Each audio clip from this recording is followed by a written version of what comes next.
Did you know?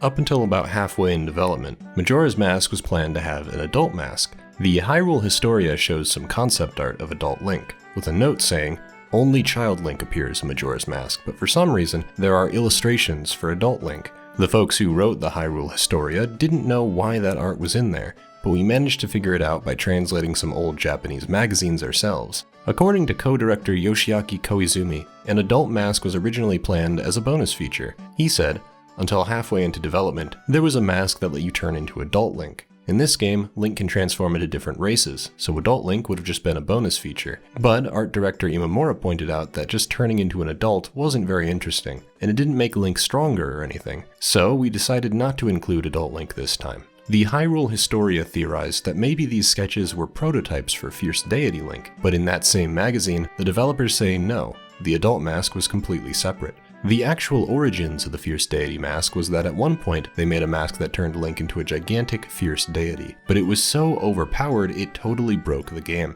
so they split its abilities in half and made two masks out of it, the Giant's Mask and the Fierce Deity Mask. In the final game, you can only use the Fierce Deity against bosses, and the Giant's Mask is only usable in one room, Twin Mold's boss chamber. They're two of the coolest masks in the game, but these restrictions mean you only get to wear them a few minutes during an entire playthrough. But it wasn't always supposed to be that way. During development, the other co-director, Eiji Aonuma, said it was only proper that they can be worn anywhere, just like all the other masks, but that was going to take some time they unfortunately didn't have. There were some complications, like that the doors in Clocktown are big enough for adult Link to pass through, but the Fierce Deity's too tall, so they would have had to make special animations to make him duck down. Shigeru Miyamoto only gave them 1 year to make the game, and the release date was coming up soon, so they just didn't have the time to make it happen. You can still screw around with both masks in Clocktown using cheats, but it's super glitchy because, they didn't have the time to make it work right. These developer stories were printed in the Japanese magazine Nintendo Dream. More specifically, the extra mini magazines included with the July, August, and September 2000 issues. There's about a dozen pages of developer secrets, behind-the-scenes stories, and answers to fan theories inside. Insider details that the writers of the Hyrule Historia didn't even know. So we had them all translated, and that's where most of the information in today's video is going to come from. In one issue, programmer Kenzo Hayakawa says, "Actually, the position of most of the stars is determined by the player's name. When night falls, look for your own unique constellation." I guess you could say every playthrough of Majora's Mask is personalized, depending on what name you choose when the game begins. To test it out, we made two save files, one where we named ourselves Link, and another named Zelda. Then, in each one, we stood in the same spot and stared at the same patch of sky. As you can see, Link's sky has about twice as many stars as Zelda's. Nintendo Dream's readers knew this little secret since the game came out, but it wasn't known in the West until 2021, when a modder named Zell discovered it in the game's code. Something else most Westerners don't know is that the Great Bay's giant turtle is based on Kinsan Ginsan, a pair of Japanese twins famous for living well past 100, making them the oldest twins in the world. Kinsan died while Majora's Mask was in development, so the designer used her face as inspiration for the ancient turtle. We think that might be why Link gives a long wave goodbye to the turtle at the temple. The designer didn't say that, but it's what it looks like to us. Saying goodbye to the famous Kinsan who lived to 107. Her sister Ginsan died a few months after Majora's Mask released. May they rest in peace. In another issue, Miyamoto says he wanted to add a fishing minigame, but not just improving on the fishing in Ocarina of Time, because that might end up too similar to Mother creator Shigesato Itoi's bass fishing game. He said, "Rather than improving on the fishing from the last game, I want to do something new, like Jabu Jabu fishing or something. Maybe the moon won't fall if you catch Jabu Jabu or something.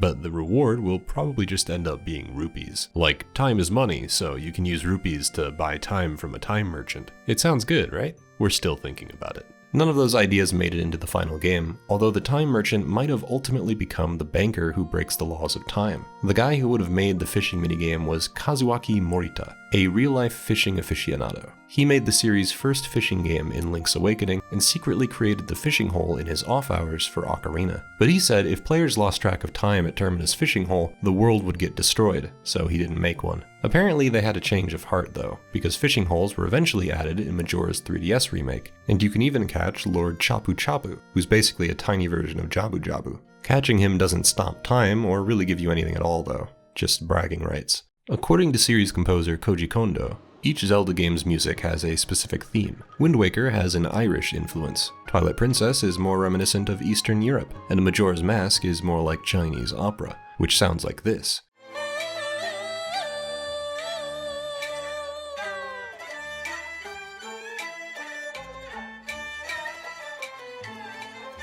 There's more than just these two, but Majora's theme and the Happy Mask Salesman's theme are a couple good examples.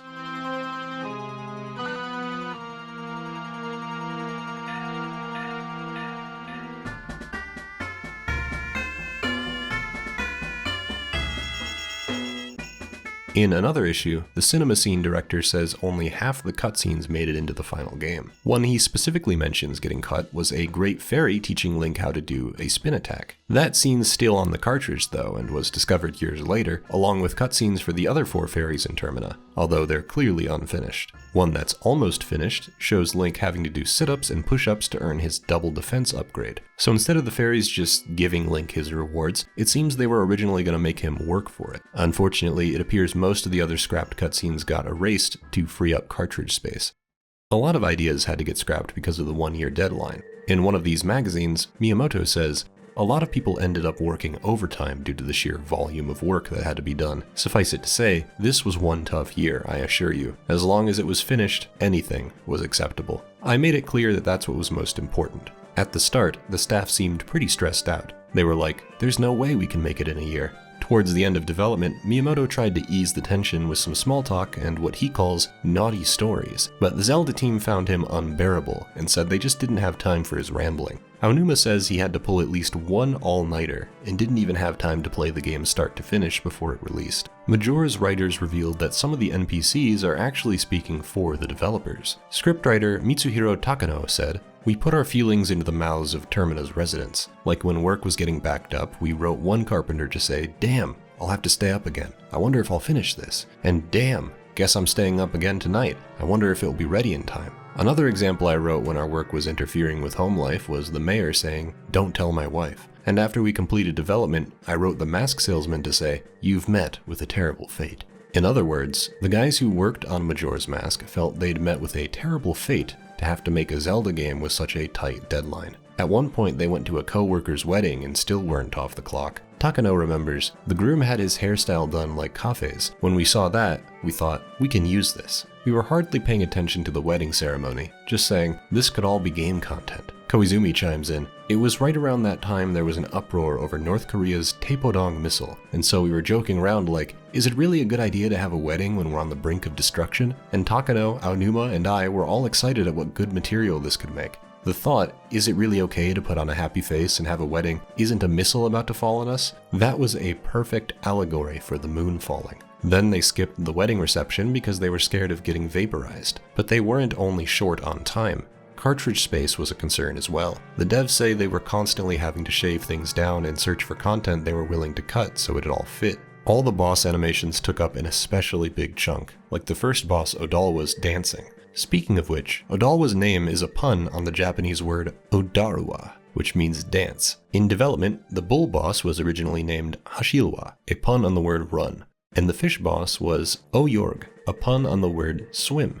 Every boss was named after the verb they represented, but all their names ended up getting changed, except Odalwa, who's the only boss in the final game still named after his verb to dance. Majora's Mask is sort of the black sheep of the series, with a story, setting, and tone very different to what came before. But there was one earlier Zelda game that was also pretty unique, Link's Awakening, which took place entirely in a dream. That game's weirdness was mostly thanks to one man, Yoshiaki Koizumi. He's long had sort of an adversarial relationship with Miyamoto when it comes to storytelling, like when he snuck Rosalina's storybook into Mario Galaxy without the big guy's permission. In one of these magazines, he says, "I worked on the plot of Link's Awakening. I did the main story, and Kensuke Tanabe wrote the side plots. I made quite a strange story, and afterwards Miyamoto told me he'd never let me do it again. But I consider that a compliment. I had wanted to do something that wasn't at all Miyamoto-esque." He goes on to say that for the next game, Ocarina of Time, Miyamoto only let him work on a few side quests, like the ones focused on Skull Kid and the Mask Shop. After Ocarina, Koizumi started working on a non-Zelda game that he described as using certain systems to replay something over and over. He said, "The plan I had was a game that had a fixed time period of 3 days or a week or so, and the townspeople having fixed schedules they followed. It was while doing that I went together with Miyamoto to America. The whole time he was complaining about how things weren't going well with Majora's development, and I was just like, oh yeah, that's too bad. I was busy planning that other game, and I was incredibly motivated. But then Miyamoto, his little whispers started calling to me, Zelda, Zelda, Zelda. And before I knew it, my game was cancelled. I was shocked. Once we got back to Japan, I had my entire situation explained to me, and I said I would join the Majora team, but only if I was allowed to do things my way." After that, Koizumi inserted a lot of the concepts from his cancelled game into Majora's Mask. 3 days played over and over, townspeople moving around on fixed schedules, and so on. Koizumi was responsible for everything that happened inside Clocktown, and Aonuma was in charge of everything outside. Although Koizumi eventually invaded his territory and took control of Romani Ranch, arguing that it was really an extension of the town. And that's how Koizumi became Majora's co-director, and the game turned out as weird as it did, despite Miyamoto saying he'd never let him do it again. Speaking of weirdness in Romani Ranch, there's a cutscene most Zelda fans will never see, even if they get 100% completion. If you do the milk delivery side quest more than once, sometimes you're only rewarded with a gold rupee, but there's also a chance of getting a more adult reward. A special cutscene where Cremia thanks Link with a big hug, and his face is squeezed between her, moo-moos. The game says, "You feel all warm and fuzzy inside." You could get used to this. In one of these Japanese magazines, Koizumi says, "That was born out of a mistake. When we were setting up Link's position, we accidentally put him too close and his face got lodged inside Cremia's model. When we saw that, we immediately wrote up a way to include it in the game. The script director and I thought that would be any boy's dream." And the interviewer says, "Yeah, I know. I was pretty happy about that." The whole development team actually had sort of a rivalry, dividing themselves up into 2 teams, Cremia fans and Anju fans. The 2 girls are friends, but the game hints at sort of a love triangle, with Cremia having a secret crush on Anju's fiancé. When the interviewer asked Aonuma which team he was on, he said neither girl was really to his liking. Others, like cutscene programmer Naoki Mori, had stronger feelings. He said, "Personally, I think Cremia, who hides her loneliness by smiling, is a better woman than Anju, who lets her unhappiness bubble up to the surface." Then he asks the magazine's readers, "But what do you think?" I don't know, I guess let us know in the comments under this video if you're Team Anju or Team Cremia. Besides Koizumi, another guy who had a huge influence on how Majora turned out was Takeya Imamura, who's probably best known as the creator of characters like Star Fox, Captain Falcon, and Tingle. Majora's Mask is actually kind of named after him. According to these magazines, the Japanese title Majora is a mix between Imamura and Jumanji. Yeah, the Robin Williams movie. Jumanji was kind of a big deal back then. Just like Koizumi, Imamura was brought onto the team mid-development when they were really struggling. Interestingly though, neither of them even wanted to work on Zelda. Throughout these magazine interviews, Koizumi and Imamura made it clear they were pretty much forced to work on Zelda. Imamura was offered the job of Majora's art director. He tried to refuse, but didn't have a choice, which turned out to be a blessing in disguise because the game wouldn't have been the same without him. If you'd gone to the 1999 Space World trade show, you'd see the moon didn't have a face, not in the playable demo, and not even in the promotional art. That's because Imamura added the moon's face about 2 months before the game was finished, and the moon's tear and most of the other moon-related content was created soon after. He told Nintendo Dream, "It really tied the whole game together. The moon's face was originally something I drew as a concept art sketch, and it just so happened that I drew a face on the moon, and Koizumi really liked it. Koizumi told me to give the moon a face that looked like Majora's Mask, but I ignored him and went with this face. I figured I'll use my own judgment and go with a face I like. No one's going to complain, it's fine. And besides, I've got seniority." Imamura says he originally drew the face of one of their superiors, but later changed it to the moon we know today. The inside of the moon was different as well. Originally it was more like a graveyard, but later on they changed it to a grassy hill. An idea they got from space battleship Yamato, the 1970s anime generally considered the granddaddy of Gundam and the entire space opera genre. Yamato's plot is actually pretty similar to Majora's Mask. In the game, Earth's threatened by an evil force that's making the moon fall, and Link's gotta go to the moon to save the world at the last minute. In the anime, Earth's threatened by an evil force making meteors fall, and the heroes have to go to the planet Iskandar to save the world at the last minute. And according to Koizumi, Iskandar was the direct inspiration for the inside of Majora's moon, which is pretty clear when you see them side by side. Explaining why, he said, "With the world of Majora being so strange, the inside of the moon being like the planet Iskandar provides contrast by being ordinary. In a fairy tale world, it's a realistic world, or maybe I should say a picturesque world, that makes you feel the greatest sense of unease. Clocktown changed too. Originally, it was a medieval European-style town, but the devs felt like it was too similar to Ocarina of Time. Koizumi said, "We also weren't happy with how the towns were at that point. Overall, it was pretty weak. So I asked our artist Yusuke Nakano to draw some quick concept art with a pencil. I was surprised to see that he made it all in full color, but those pictures got us the full go-ahead to go in that direction. He suggested we set it during a carnival, and we immediately decided to go with that." One of the guys who had to do the grunt work of actually rebuilding Clocktown started crying, but they say the tears ultimately paid off because what he ended up making was a lot better than the medieval Clocktown they started off with. When Majora's Mask was remade for the 3DS, Aonuma was asked about a few fan theories that cropped up over the past 15 years, like that Link's adventures in Termina are all a dream. He gets knocked unconscious in the opening cutscene. A lot of the characters are sort of dreamlike reimaginings of people in Hyrule, and one big hint is the inclusion of the Ballad of the Windfish. In Link's Awakening, Link plays the same tune to end the Windfish's dream, which erases the island where the game takes place. So is Termina a dream as well? Aonuma said no. The reason that this song from Link's Awakening was used in this game really came down to a decision by the sound team. They were looking for inspiration, something that would fit the theme, and since the previous game was about collecting instruments, it made sense that you would want to use that for a band in this case. For us, really, it was just a playful choice that referenced a previous game and nothing more than that. However, I love that people think about stuff like this, and I think it shows how they feel about the franchise as a whole that they're interested in these possibilities. Another theory is that Termina is a metaphor for the 5 stages of grief: denial, anger, bargaining, depression, and acceptance. The townsfolk are in denial that the moon is going to destroy everything they hold dear. The Deku King is punishing the monkey out of anger. Darmani's ghost is bargaining for a return to the world of the living. Lulu's fallen into depression after the loss of her eggs, and Ikana is the land of death, representing the final stage of grief, acceptance. Was all this done intentionally by the developers, or was it just the fans' interpretation? Again, Aonuma basically said no, the concept was invented by the fans, not the writers.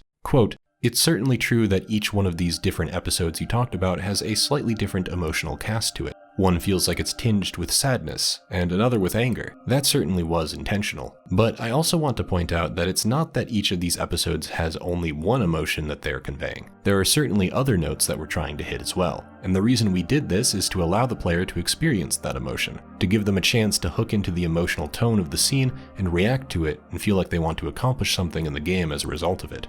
Another curiosity was brought up to Aonuma. The other 3 transformation masks are the spirits of an individual Deku, Goron, and Zora. So whose soul is in the Fierce Deity mask? His answer? The best I can give you is just a suggestion. The best way to think of it is that the memories of all the people of Termina are inside the Fierce Deity mask. As for why it's so painful when Link puts on the transformation mask, he said it's because the spirits of the dead have unfinished business. However, some mysteries were left intentionally vague. Are the mask collectors on the moon the mask salesman's kids? Did Kafei turn back into an adult at the end, or was he stuck as a child forever? In these Japanese magazines, Koizumi says those questions were left unknowable on purpose. There are no answers, but he enjoys seeing fans cook up theories to answer them anyway.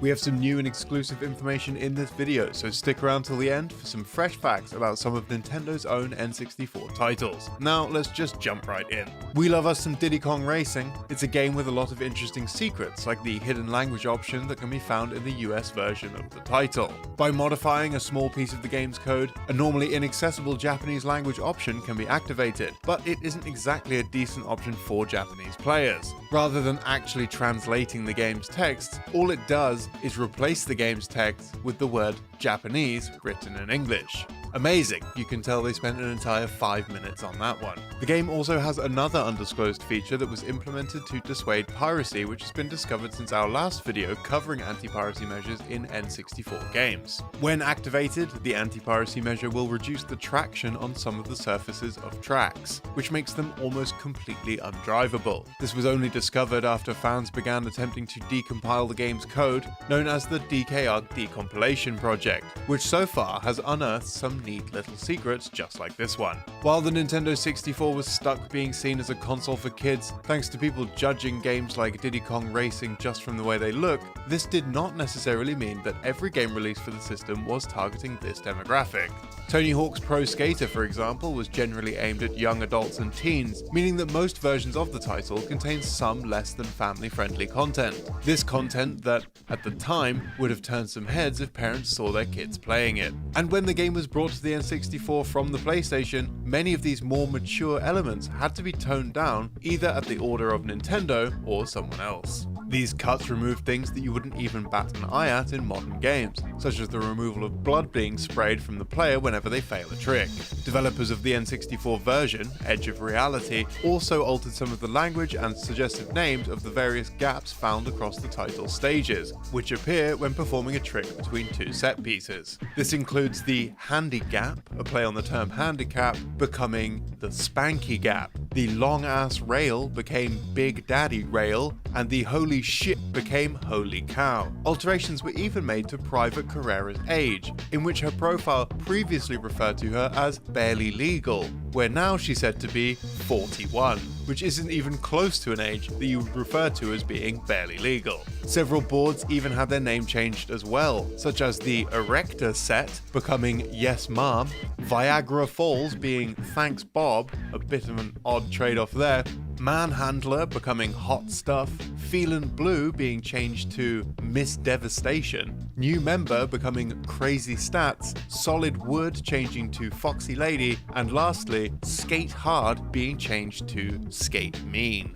Game developers are an interesting lot, often dedicated to the job and tiring over a computer on their own, but some have other loves that they hold dear. For the team behind NHL Breakaway 98, it seemed that the developers wanted to express their love as best they knew how. During the game's creation, a decent chunk of empty space was left over for the team to play around with. So, to show some love to their families, a secret slideshow was included in the game's code. In order to view this slideshow, the player would have to insert a specific combination of buttons. The only problem, however, is that the devs actually forgot the code that they'd programmed into the game for this to work. So, as a result, the only means of actually seeing this small dedication is through the use of a Game Shark. Another interesting 64 tidbit again comes from the Donkey Kong franchise. During a 2013 developer commentary Let's Play of Conker's Bad Fur Day, longtime Rare programmer Chris Marlowe shared an interesting anecdote of another Rare N64 classic, Donkey Kong 64. Marlowe told viewers that while working on DK64, developers at Rare discovered a memory leak issue that would occur almost immediately when playing the game, which would lead to the game crashing. Unfortunately, they were unable to root out the reason for this happening before the game's final release, so instead they were forced to include the game in a bundle with the N64 expansion pack, which inexplicably fixes the issue. There was a bug that caused the game to randomly crash that only occurred in the 4 meg only version. The game just kept randomly crashing and they couldn't find out what it was, so they had to ship with the memory card in it. For free. This story, however, is disputed by another Donkey Kong 64 dev, Mark Stevenson. In an interview in November of 2019, Stevenson claimed that Rare's management had planned to have the game support the expansion pack from very early on, instructing the devs to create the game as such, including quite advanced graphics for the time like dynamic lighting. He went on to say that DK64 did indeed feature a game-breaking bug during development, but it was only an issue on particular N64 hardware and was eventually fixed. He also speculates that the memory leak rumors were born of the two different stories merging over the years. Expansion ports can open up a whole world of discovery with consoles. They add extra functionality, but with that, the potential for abuse. With Morita Shogi 64, a Japan-exclusive virtual shogi game, the developers included an additional port in the game's cartridge, which added a function otherwise entirely missing from the N64 console, an RJ11 modem connection port. This port would allow players to connect to a surprisingly now defunct online server, allowing them to play the game against others across Japan. However, this opened up an exploit for the system, allowing a user to use an arbitrary code execution exploit so that they can actually run their own homebrew software. It's worth noting that Morita Shogi 64's cartridge isn't the only modem for an N64. there was also a modem built into a cartridge that worked with the 64DD, giving players access to things like RANDnet. However, since the 64DD was produced in limited supply and was never sold outside of Japan, Morita Shogi 64 is by far the cheaper option for the N64 homebrew. Toy Story 2, Buzz Lightyear to the Rescue is fondly remembered as being a pretty decent 3D platformer that wasn't developed by either of the kings of platforming, Nintendo or Sony. The game is remembered by some for another reason, however, as the title found itself in a bit of trouble post-launch, which led to some revisions. Not exactly a massive change, though a noticeable one, is that one of the game's generic enemies was altered for the European release of the game on N64, and all versions on the Dreamcast. The reason for this change is that the enemy's appearance was originally that of a stereotypical Mexican bandito. The character was altered by changing their hair color to blonde, giving them a white hat, and changing their clothing, essentially changing them from a Mexican stereotype to an American cowboy stereotype. While not changed in the game's original US release, a second version of the game was published in North America which used this model instead. This isn't the only game with a small-scale toy box aesthetic for the Nintendo 64. The other title is, of course, Paper Mario. During Chapter 3 of Paper Mario, there's a segment where the player must evade the area's boss, Tubba Blubber. If Mario is caught, a battle will be triggered and the player is expected to simply flee. However, there are some little known and inventive ways of ending the fight. If the player uses Lady Bo's Out of Sight move, Tubba Blubber will be confused that he can no longer see Mario, and he will leave the fight. But if Lady Bo is out of commission, there's another way that players can trick Tubba Blubber into leaving Mario alone. The Repel Gel item will also make Mario turn transparent, and have the same effect as using Out of Sight. But the game has other secrets that are even more obscure. In the game's 5th chapter, players will come across a village of Yoshis. One of them will randomly say, "The village leader is my friend," but this line is linked to a secret that can only be seen by extracting unused graphics from the game. In-game, this Yoshi always hides their hand. However, there are unused sprites of the NPC showing that he and the village leader wear matching friendship bracelets. None of the other Yoshis in the village have these bracelets. We're not entirely sure why Yoshi hides the fact in the final game, but the two Yoshis wearing the friendship bracelets may have been a minor plot point during development. Now, we've probably all wanted to be involved with game development at some point in our lives, and for one young Nintendo Power reader, that wish became a reality. For the release of Turok II: Seeds of Evil, Nintendo Power magazine held a Turok contest in which the grand prize winner would have their likeness put into the then upcoming Turok sequel. Juan Gaspar won this contest, and was awarded a trip to the offices of Iguana Entertainment, where he had his image digitized along with his voice recorded so that he could be injected into the game. However, seeing his face involves some effort, with the player having to enter a cheat code, "Here's Juan" in the N64 port, or "Yo quiero Juan" in the PC release. By doing so, Juan's face can appear on the game's life force tokens. Imagine going over to a friend's house in the 90s and putting a cheat code in a game, and suddenly your face is everywhere throughout. It would have blown their tiny little minds.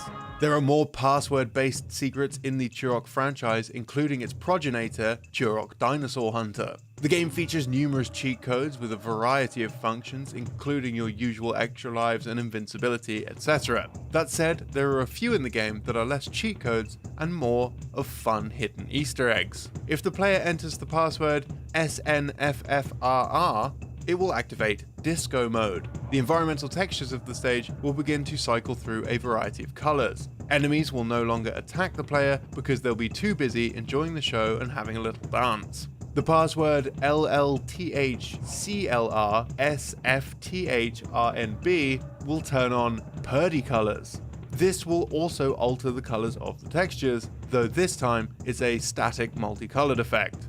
The code DLKTDR will put the game in pen and ink mode. This will render the game in what is essentially wireframe mode. All of the models, including the enemies, will be displayed as wireframes. Lastly, entering the code CLLTHTNMTN engages Quack mode, a poke at the popular first-person shooter Quake. This mode disables all of the game's animation interpolation, significantly reducing the game's perceivable frame rate. It also disables all of the texture filtering and particle rendering, features which were important selling points of Turok and a lot of what set it apart from the id Software PC powerhouse. There are more secrets in the world of Turok, but some aren't even found in a Turok game itself. The lead character of the games, the dinosaur hunter Turok, has a fully playable character model in the code of the wrestling game WWF Warzone. Found in both the PS1 and N64 versions of the game, the character is completely inaccessible without the use of a cheat device. While playable, he isn't exactly an original fighter, with Turok making use of the Rock's moveset and entering the fight to one of the CAW entrance themes. Another unplayable character can be found in another title under the WWF banner, WWF No Mercy. While not a full character model, it's possible to use a Game Shark device to unlock an additional face texture for the Wrestler Edit mode. The face of The Big Show, a famous wrestler who was originally intended to make an appearance in the game, though was removed during development as a result of his contract at the WWF expiring. The name of the texture is RROR, likely meaning error. Another hidden feature in the game was a piece of functionality that was removed during the late stages of development, which would have allowed the player to create their wrestler in the N64 game and transfer them over to a Game Boy Color version of the title through the use of the N64 transfer pack. However, as a result of the Game Boy Color version of No Mercy being cancelled, this was of course removed, though the menu can still be accessed by using Game Shark codes. From cut characters to an entirely cut game. Toon Panic is a 3D arena fighter that never received a release. The title was cancelled as a result of its developer, the aptly named Bottom Up, filing for bankruptcy in the year 2000. This isn't the only interesting part of the game's existence, however, as despite not being published, a prototype build of the game was released online in an extremely early state. The first time most people even found out about its existence at all. Some characters in the game aren't selectable, and several characters use a number of Final Fantasy VIII character portraits as placeholder images. But an entirely unused image can also be found in the game's data, which appears to be a small drawing of the Nintendo lead, Mario. Whether this would have ever been used in the game is unknown, but it is at the very least not used at any point in this early prototype build. It seems this episode of Did You Know Gaming has a very face-oriented undertone, as our next piece of trivia is also about a face. Naturally, with the advent of 3D graphics and 3D worlds, the prospect of soaring through the skies was one that many wanted to realize. Pilot Wings 64 took this idea and ran with it, or flew with it rather. The unusual cult classic of course has its own little secrets and Easter eggs. It's already well known that it's possible to fly into the mountains where Mario's head can be found in a similar vein to Mount Rushmore. Shooting at this head a few times will change its appearance from Mario to Wario. But this isn't the only face which can be found hidden in the game. One made all the more difficult to see as it was removed from international localizations of the game. Inside a cave found on Everfrost Island, it's possible to find a rock with a somewhat familiar pattern. While it's not known whether this is intentional or not, the rock has what appears to be the face of Jesus Christ as seen on the Turin Shroud, a linen cloth which bears the negative image of a man believed to be Jesus Christ. As we said, regardless of whether this is intentional or an unfortunate coincidence, it was ultimately removed from international release. From the face of Jesus Christ to the face of a clock. Like the clock at the center of the plot of Majora's Mask, a story about the passage of time and the passage of the person through time, Link.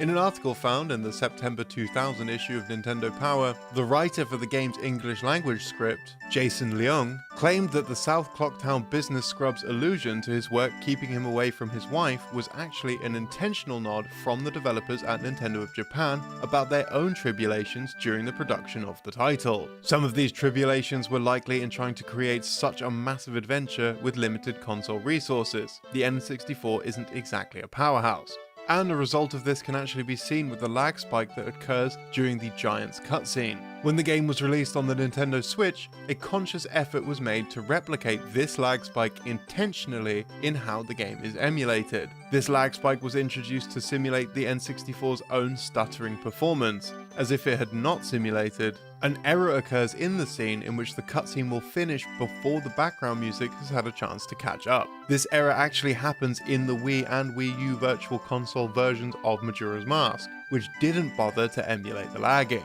The lag ultimately extends the scene by about 8 seconds, which you might not notice if you're not some sort of speedrunner. Nothing says that this is a Nintendo video quite like Mario. That's right, Mario is a Nintendo series, and a game in that series is Super Mario 64. Mario 64 practically sold the console alone, with the tender love and care that went into the title being abundant. But there was so much love that some of it went unused. Leftover code in the game's data reveals that there was considerable effort put into the tiny role of Mips the Rabbit, who only appears once throughout the entirety of the game's original release. The unused code relates to the player throwing Mips, with a unique animation of him falling onto the floor and then getting back up. In the final game, this animation isn't ever seen, with Mario carefully setting Mips down without being able to throw him at all. During development, Mips was also a completely different colour, being pink instead of yellow. This stage of Mips also had another unique ability, with his head being able to turn a full 180 degrees, in a similar fashion to an owl, so that he would have been able to visibly see Mario as he approached from behind. Other changes from early versions of the game can also be found, such as a secret alcove located in Womp's Fortress, which in the final game contains a 1-up mushroom.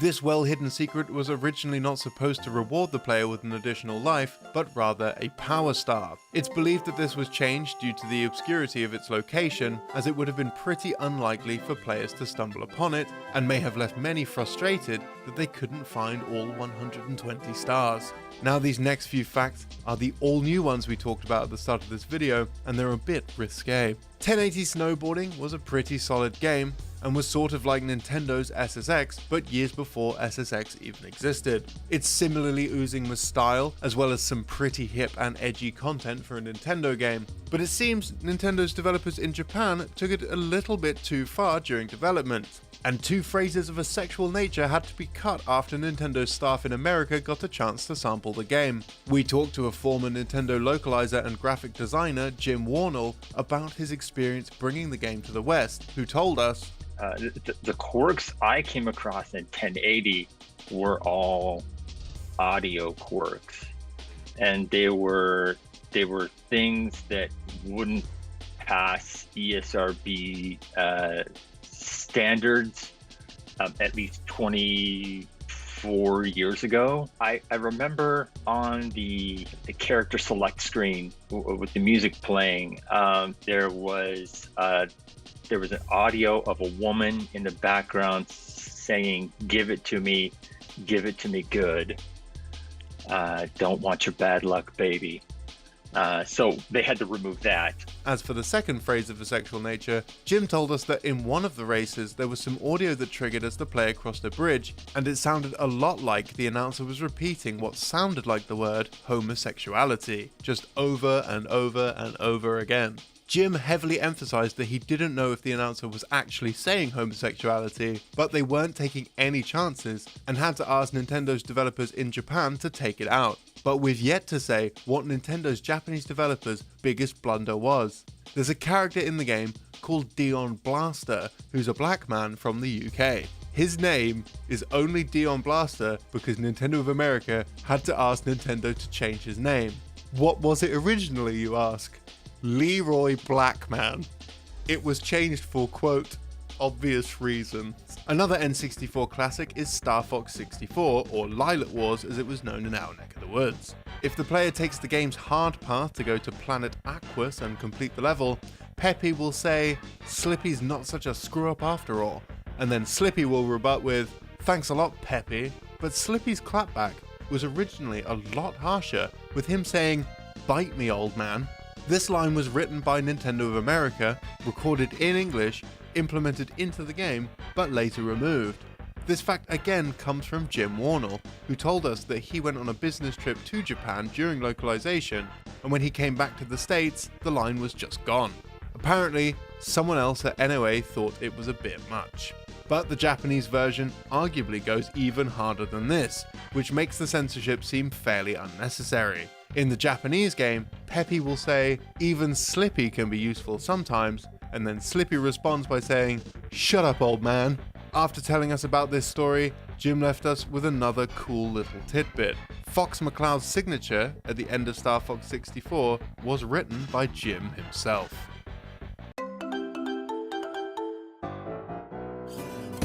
Did you know? Banjo and Kazooie nearly starred in their own cartoon. In May of 2015, it was revealed that there were plans for a Banjo-Kazooie animated series. On Twitter, artist Emilio Lopez gave some insight on the project and showed off concept art of the main duo along with Mumbo Jumbo. Development on this series started in 2007 and was planned to coincide with the release of Banjo-Kazooie Nuts and Bolts. Lopez said Microsoft and Rare were very lenient with the show's look. The series didn't necessarily have to look like the game, and the art department was able to experiment with several designs, with this look being the approved design look for the show. Lopez also said that the basic outline was adventure themed. And though the designs were 2D, the show was likely to have been animated in 3D. Unfortunately, for whatever reason, the show never got off the ground. Development of the series was very similar to Rare's Viva Pinata, another Xbox franchise which also had a cartoon. Because of this, it's possible the Banjo cartoon would have aired alongside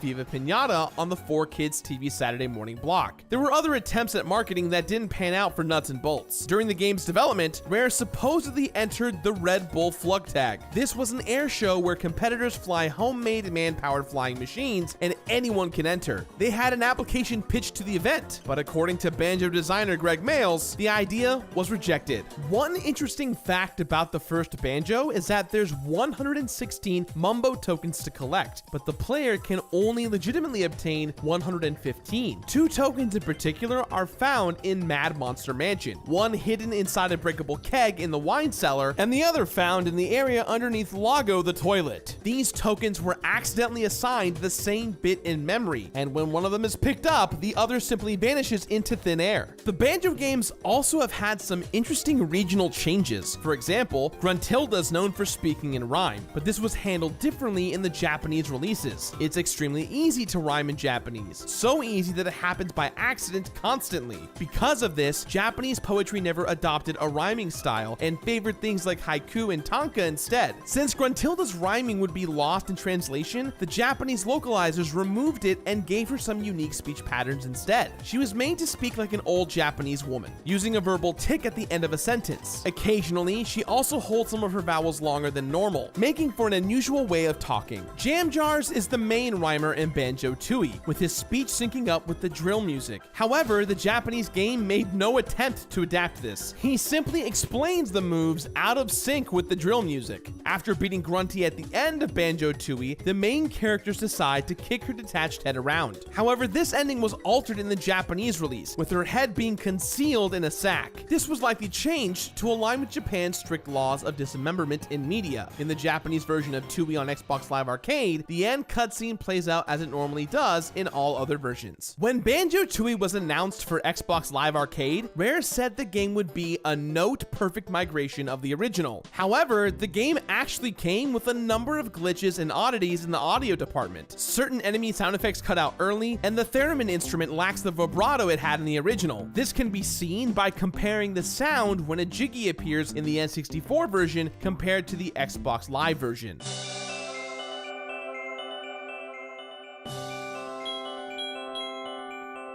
The most evident music issues are in the cutscenes, notably the first scene in the game. The cutscenes used the lower frame rate of the original game to play music and specific stings in time with the events on screen. With the higher frame rate on Xbox, the music becomes out of sync and doesn't reach its end by the time the intro cutscene finishes.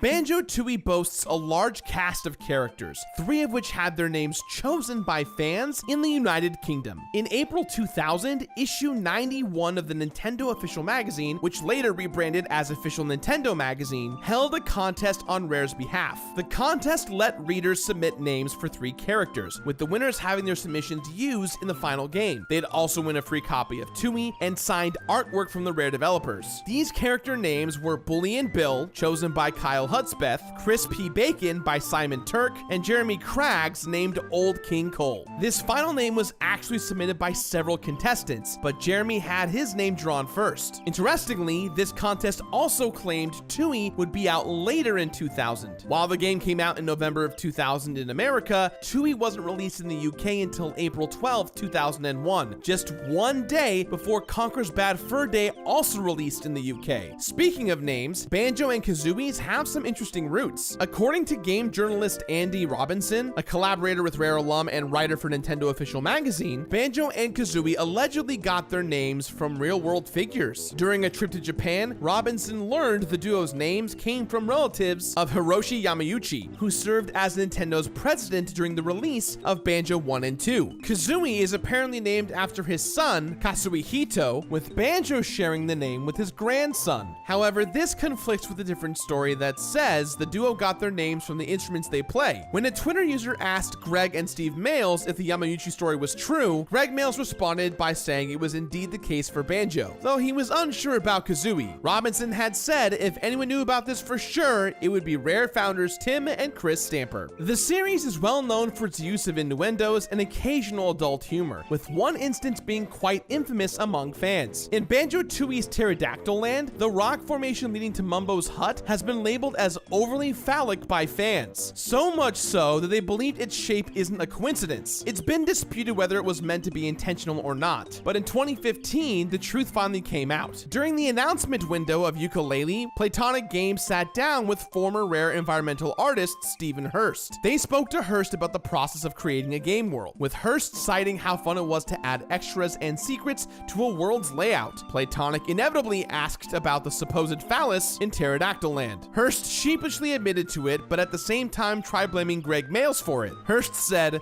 "I'm assuming you're referring to the infamous land mass in Banjo-Tooie's Pterodactyl Land. I lay the blame for that one on the feet of the designer. I can honestly say I've never knowingly inserted a phallus anywhere where it didn't belong." There's another lewd secret hidden within the game. Often in game development, the file names of assets only loosely match up with that they're named in the final game. In the case of Banjo-Kazooie and Tooie, the animations for Kazooie firing eggs forwards and backwards are named Egghead and Egg-Ass respectively. It's a topic that hasn't been officially recognized for nearly 2 decades, but the worlds of Banjo-Kazooie and Donkey Kong are in fact connected. This is partly due to Diddy Kong Racing, which marked the debut of several characters who would later appear in series of their own. Banjo was planned to come out before Diddy Kong Racing prior to being delayed, with the characters officially debuting in a Donkey Kong game instead. Diddy Kong Racing's instruction manual also mentions Kazooie by name in Banjo's profile, saying the adventure took place before the two paired together. The manual also states that when trouble struck on Timbers Island, Diddy got the word out to Banjo and friends by using Squawks the Parrot as a carrier pigeon. As a side note, Conker was said to have made friends with Diddy on one of his adventures with Donkey Kong, and joined Banjo on his way to help Diddy out. The universe connecting these worlds together was split after Rare and Nintendo parted ways in 2002, until it was finally reconnected in 2019 when Banjo and Kazooie made their way into Super Smash Bros. Ultimate. The duo's inclusion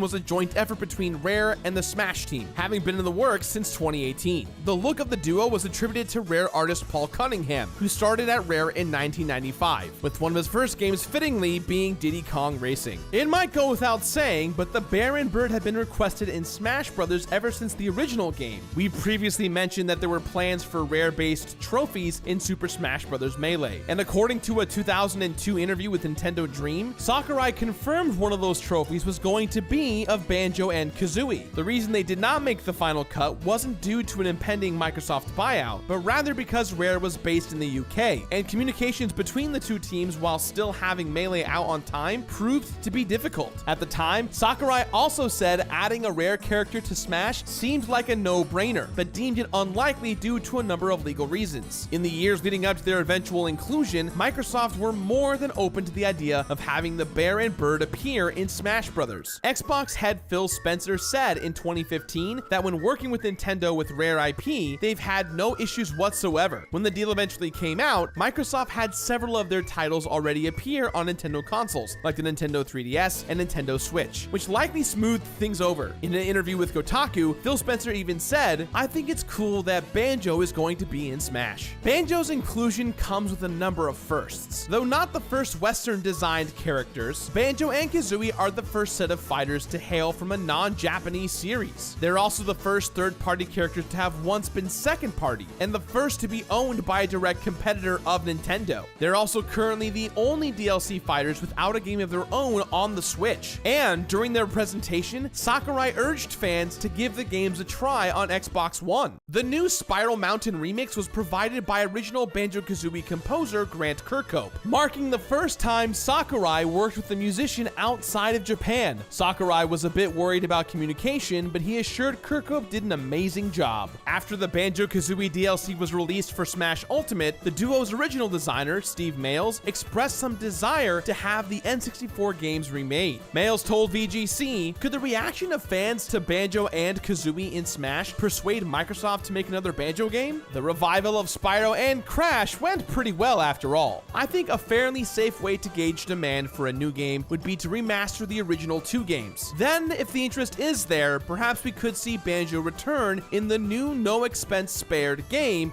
he and Kazooie deserve."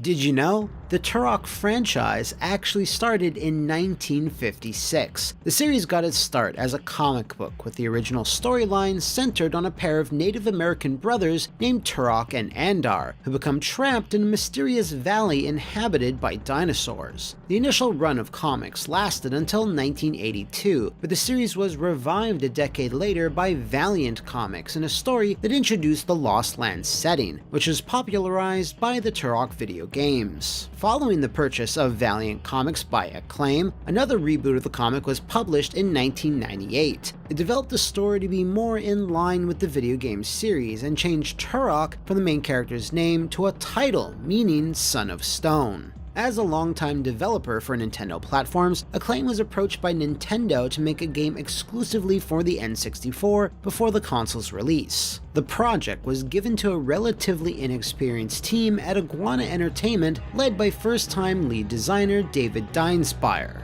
When they started out, the Turok team had few resources, but interest in the game skyrocketed after a successful demonstration at E3 1996. In an interview with Edge magazine, Dinespire recalled, "We were having a real hard time getting dev kits from Nintendo, and we only had two of those really expensive CGI machines. All of the artists and designers were sharing one, and our lead programmer had one in his office so he could write the game engine and test it. After that E3 demo, development systems suddenly started turning up. It was great." Internally, there were concerns about the game's graphic violence and blood, as Nintendo is known for family-friendly titles. However, the team was never once asked to submit content for approval, and developed Turok without interference from Nintendo. While brainstorming the initial concept for Turok, the devs wanted to make something that showed off the power of the Nintendo 64. They also took note of the growing shooter genre of games on the PC and decided the game should be an FPS. Turok proved to be technologically groundbreaking. The scope of its world and the complexity of its animations were unlike anything seen in other console shooters. This was achieved in part due to Acclaim having spent $10 million to construct their own motion capture studio, used for several video game projects throughout the 90s. Their studio was even borrowed for some Hollywood pictures, including Batman Forever and Mighty Morphin Power Rangers. Motion capture allowed the Turok devs to overcome their limited resources and incorporate highly detailed character animations into the game. They gave generic enemies unique animations that changed depending on how they died. While this worked well for the humanoid enemies, the game's dinosaurs were a much greater challenge. The team tried using emus and ostriches as motion capture stand-ins, but this proved impractical. Still, Remington Scott, the then interactive director for Acclaim, maintains that having an emu as a reference improved the game's final dinosaur animations. Despite all the hype leading up to its release, Turok represented a risky venture for Acclaim. The company lost over $200 million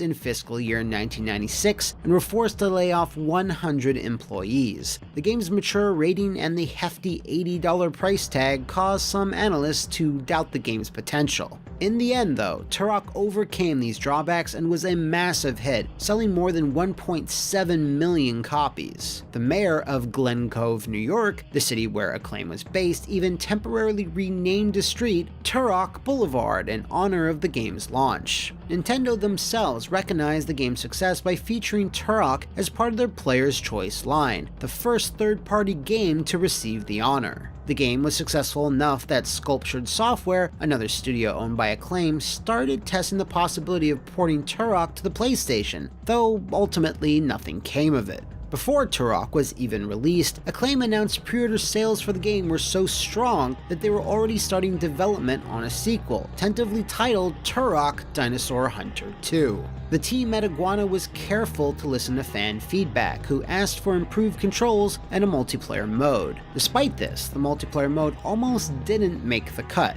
Turok II originally started development on a 12MB cartridge that filled up quickly. Storage limitations, cartridge prices, and a tight development schedule made multiplayer near impossible to include. Fortunately, cartridge prices dropped and the team was able to move the project to a larger 16MB cartridge. As multiplayer modes and games grew to be a major incentive for players, Turok 2's development time was extended to allow for multiplayer to be included.